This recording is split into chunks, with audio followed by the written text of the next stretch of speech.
Today I'm going to show you what you can do with those craftable eggs with Mod Podge. I'm going to use napkins and matte Mod Podge to create these adorable glittered eggs, and I'm going to show you how you can turn them into floral picks. This is Make It with Mod Podge, and I'm Cathie Fillion. Let's dive into this craft. These might look like real eggs, but they're actually plastic.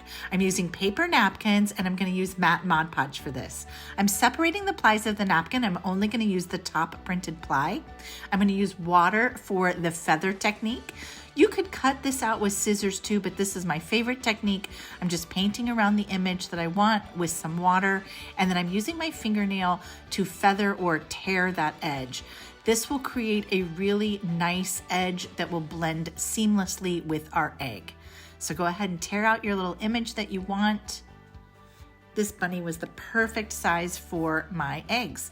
Now I'm going to use matte Mod Podge, just a nice thin coat onto the plastic egg, and add my little bunny motif down, and then you can see that I'm top coating it at the same time and smoothing with my fingers.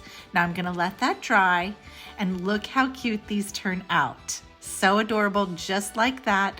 But let's take it one step further. I want to show you how you can glitter them. So you can see here, I've got my egg done, and I'm going to use some white clear glitter here. You could use any color that you want, but I wanted to keep sort of that natural white color.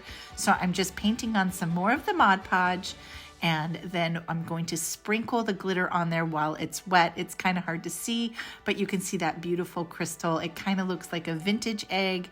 Let's go ahead and fill in the rest of the bunny. I'm only doing one side at a time. So I'm gonna do this whole front side with the glitter, and then I'll set that aside and let it dry. And then once it's dry, I'll repeat that process and glitter the back side. And these are so sweet on their own. You can put them in egg cups, you can display them, you could glue them to a wreath. It's really endless.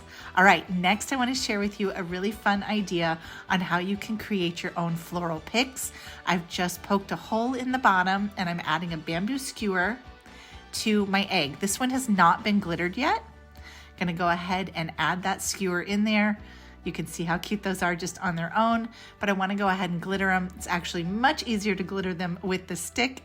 So we'll go ahead and sprinkle our glitter, and I did glitter all the way around the egg. And once it's dry, we're going to add some trim. Let's glue a little dot there just to secure it. That's going to get covered up with a bow.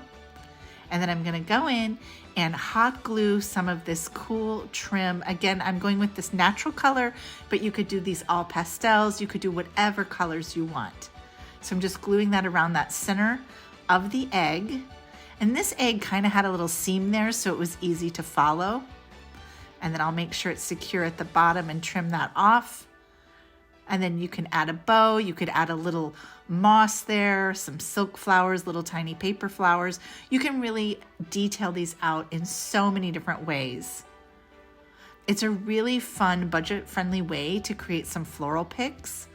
So for here, I'm using some of this checkered orange ribbon, give that a trim, and look how sweet these little picks turn out. All right, let's see it in a design.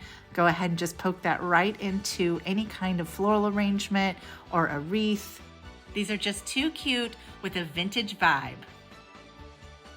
I just love how these craftable eggs turn out once they get a little Mod Podge and a little glitter. Thanks so much for joining me today. I'll be back here next week with another fun project to share with you.